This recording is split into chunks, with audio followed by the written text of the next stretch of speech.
Gece yalvarırdın gitme, diz üstə sürünüb ətəyimdən tuturdun gitme. Yalvarırdın ki mənsiz yoxsan bu dünyada, mən isə səhvə inanırdım hər sözünə. Gic kimi qayıdıb səhvə axtarırdım içimdə, həvəslənirdim ki günah məndədir bu dəfə.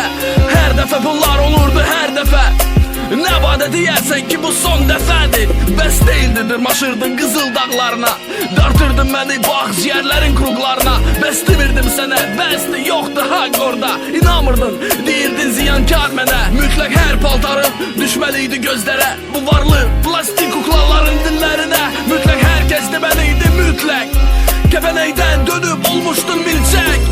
Evlər onlarınki nə daş nə qumdur, təməlin əzəlin tərkibi mumdur. Bir gün şam alışacaq əzizim, o gün hamısı mənim balam əriyəcək əzizim. Bilirdin ki hər şey bu həyatda nəsib olmur, bilirdin ki hər arı şanı balla dolmur. Bilirdin ki keçmiş gələcək ola bilər, qızıl payız gümüşə dönə bilər.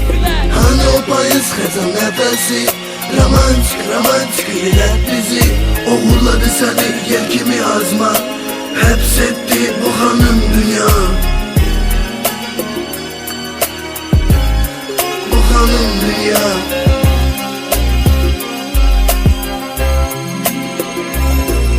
İndi sən bir gözlü zibilə atılmış kuklasan, heç kimi lazım olmayan plasmas əşyasan. Səhnədə çoxdandır yoxdur tamaşa, publika zövqü dəyişilib, maraq başqalarda bircə qalıb o pafız sənin daxilində. Hansı yiyir təkəbbürlüyünü gündən günə, ayıl zəmanə deyil o zəmanə. Bircə mən qaldım əmanət həyatında, azacıq yerə dəydin, onlar yox oldu. Həmən onlar ki keçmişdə dost oldu. Nə oldu? Qurduğum butafor bir gündə puç oldu. Dekor çirkin force oldu, bəs nə oldu? Hə olur, üzümüz tez-tez palçığa bulanır, hərdən palçıq üzümüzün formasını alır.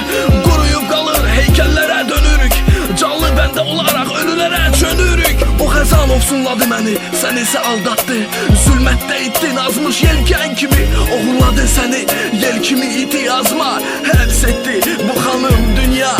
Hani o payız xəzan nəfəsi, ürəyimə pıçıldadın ki sevirsən məni. O zaman sən gütmürdün dünya cismini, romantika romantika yellət bizi.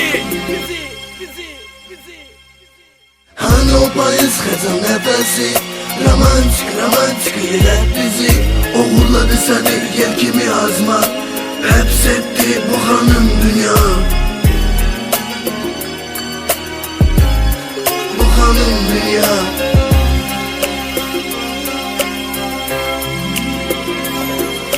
Hani o payız xəzan nəfəsi, romantik romantik yellət bizi. Oğurladı səni yel kimi azma, həbs etdi bu xanım dünya. Bu xanım dünya.